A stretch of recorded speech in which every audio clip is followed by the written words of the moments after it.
Cheers again. Cheers! Yay! Hey everybody, and welcome back to my opera channel and to another episode with Amanda Majeski. We are actually at the Royal Opera House right now, where she is finishing her run as Katya in Katya Kabanova. And I heard you start saying this in Classic Talk. What were the most, not surprising, but like things that stuck out as, I can't do that. Like, oh, that's how this works. You mean like things that I wasn't expecting? Yeah, wasn't expecting, or like, you know, well, we all know it's not as glamorous as people say it is. For sure. The biggest thing that I never really realized when I was growing into the singing was what it meant to be a self-employed person. Like, this is like basic, you know, service level, you know, what it means to, you know, obviously you're not tied to one company. If you're a Fest contract in Germany, yeah, that really only exists kind of in Germany. Yeah. If you want to be a freelance person, you know, you go from house to house, and there's a lot that goes into being a self-employed person. Most importantly, how to manage your finances. Taxes are a whole other issue, but you know, it's interesting, and I'm going to speak very candidly here. Please that's all right. do, that's what we want. That you make money when you perform. It's not like it is paced out like a normal person's salary, you know, every 2 weeks or whatever. So there are times when you've done maybe say 10 performances and you get a lot of cash at once. And then if you don't have a performance for a month or two or whatever, nothing. So being able to balance that and saying, whoa, okay, here's a big amount of cash that just came my way, and not wanting to buy a house, spend it all. No, not that much money, but you know, you see your money comes in chunks rather than spaced out. And it usually comes in full, so you know, you have to remember that there are a lot of expenses that come out of that. Mm-hmm. You know, taxes obviously is a huge thing. Accommodation. Yeah, you're in charge of paying for and finding your own housing most of the time. Mm. So there's that sometimes you have to pay for before you even get to the gig. Yeah. So you have to put up the money up front for the next gig. Your agent, who will normally take, you know, 10%, 20%, sometimes if it's a concert. If you want to have somebody do your publicity, website, that sort of thing, that's a monthly fee. There are a lot of things that reduce that number. So learning to be very efficient and understanding that, okay, here's the big number, now let's cut down, let's pay attention to what needs to be paid for the month. Not to mention, I'm from the United States, so I have to pay for my own health insurance. Yes. Right now, that's a whole other issue that I don't need to get into at the moment. We're not going there. Not going to go there, but that's a substantial number for me, yeah. and I'm on my own in providing that for myself.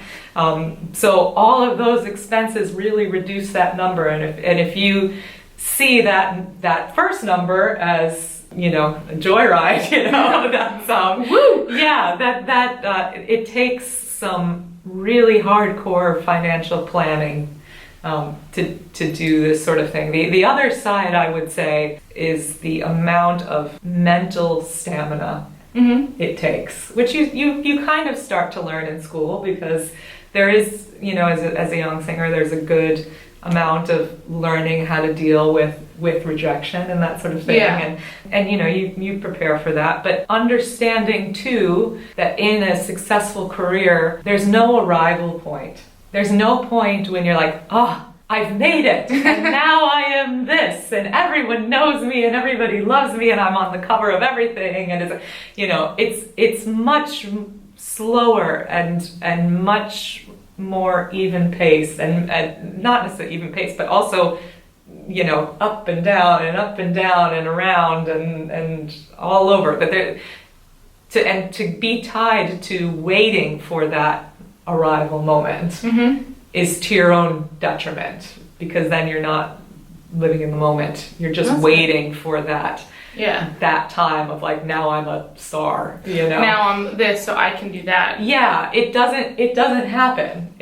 And accepting that that's not going to happen is the first step to just being okay with where you are in the moment, which I think I would have liked to have known earlier, or at least understood earlier, so that I wasn't trying to obtain something that's unobtainable. I want to go back. Sure. Let's talk about how you got into music. Ooh, okay. So I danced from a young age, and that was my first of something with music. And so in America, we have high school, and in high school I auditioned for our variety show, which was a prestigious thing in high school. It's a big deal. And I didn't get in. So Every good story starts with rejection. it's so true. Every story, from rejection comes learning and growing and, taking the steps. So I said to my mother, I think I need to take voice lessons because, they're in this variety shows dancing and acting and singing. That's a very mature thing to say, like, not just to say, oh, they didn't like me. There was crying. Yeah. It wasn't an immediate, hey, like, a very, easy to, I would like to take voice. No, there was like a full on, I don't want to fool anybody. I was very upset. Yeah. But to be able to, in retrospect, look and say, okay, this is what I need to change is a very mature thing to do as a kid. Yeah.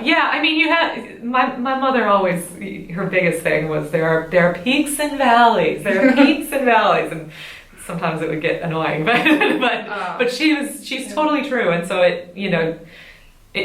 I allowed myself that grieving time because you have to, it's a tough thing to be rejected from something, you can feel those feelings.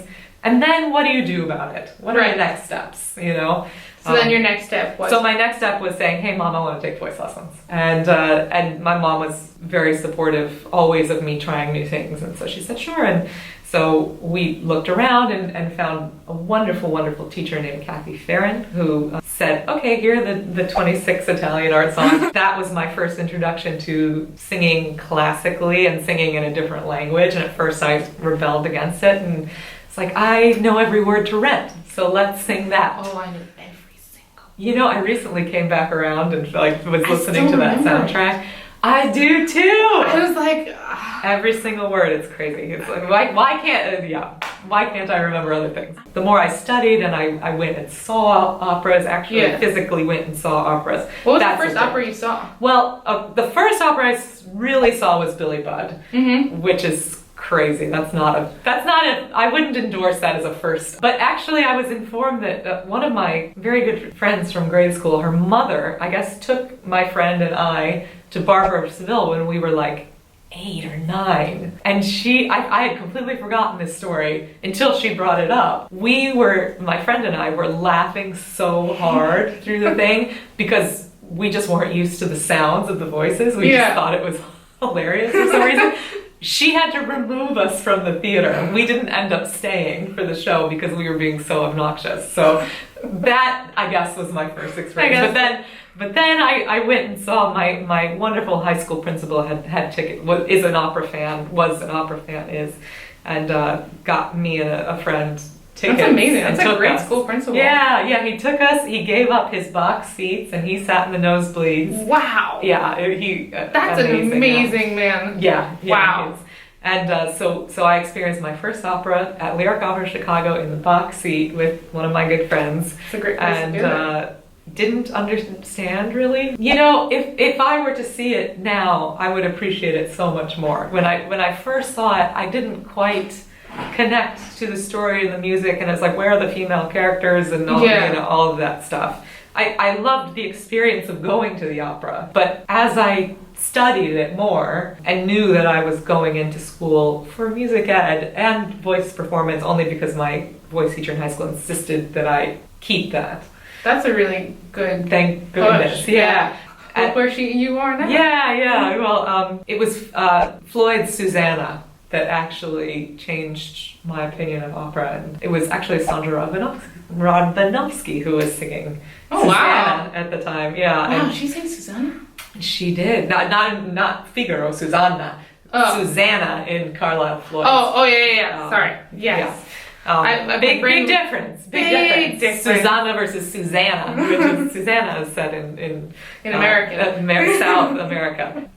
United States. But I was like, oh man, this is a powerful thing. This is something. And so I started to fall in love with it that way. So you have done all your schooling, and then you go to Curtis, which, if people don't know, it is a great school. It is a great school. In Philadelphia. People like Leonard Bernstein studied there back in the day, not as an opera singer.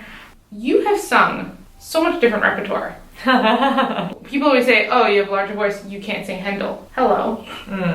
That's a misconception. Yeah, and you've sung Strauss now, and you've sung Czech operas, and a lot of German, and so much Mozart. I feel like how do you pick repertoire? Like, what is your approach to repertoire? Well, to be perfectly honest, actually, I think one of the reasons that I had success early on is because people were able to easily put me in a box. Okay. That's kind of it's odd to say, but for me, the idea of finding rep is connected to how well my agent knows me. Okay. And had the same kind of vision and understanding of my voice as I felt that maybe I had. I'm not being, unrealistic or anything, and thinking, my first contracts are going to be Isolde or something. Yeah. I'd like to think I have a pretty practical, realistic view of what I'm good at. We were talking about the pacing, like you really paced yourself. It's about knowing yourself, but then also surrounding yourself with people who also know you and have known you from a young age to the age you are now. So how long have you been with this exact agent who knows you? Over 10 years. Wow. Yeah. That's impressive. Yeah, and I think rare now in this business. I think that's not very, very normal. But I clicked with him right off the bat. He had ideas for what he saw me doing. I agreed with him. He didn't want to push things too fast. And we had a good camaraderie, and I trust him so much that when he says, hey, this is an opportunity here, what do you think? I generally say, if he thinks it's good for me, it's good for me. But you also have your teachers, your coaches, who don't go away after you leave study.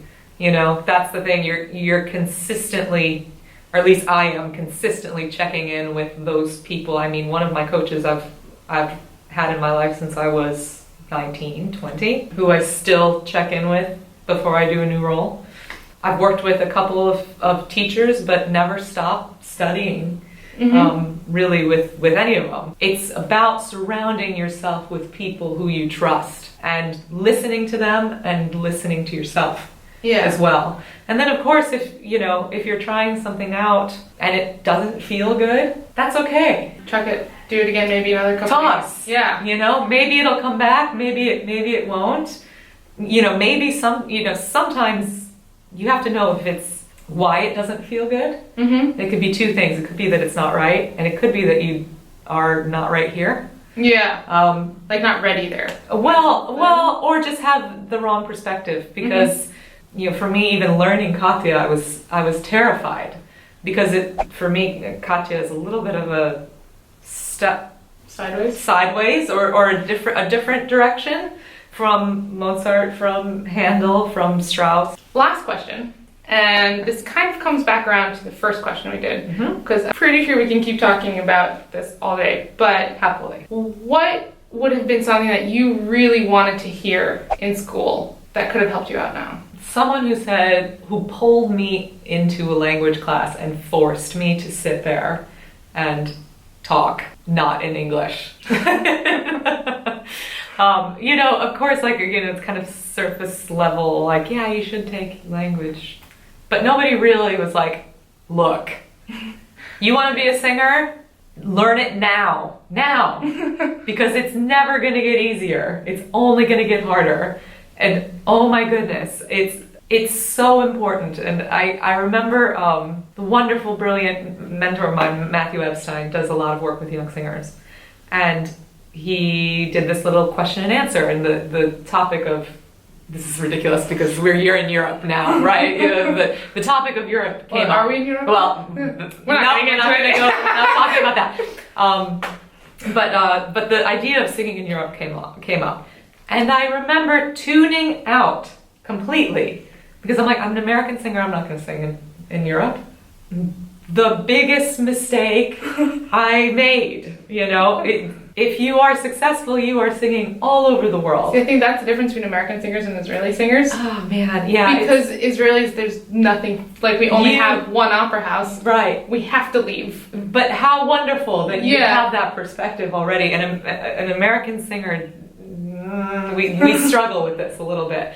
And there's this misconception of like, yeah, well, I'll just speak English. But learn, like, sit down now while you're young and have the ability. Travel as often and everywhere you can. And don't be afraid to speak the language. Go to Germany and force yourself to speak German. They'll come back to you in English because everybody's English is better than my German.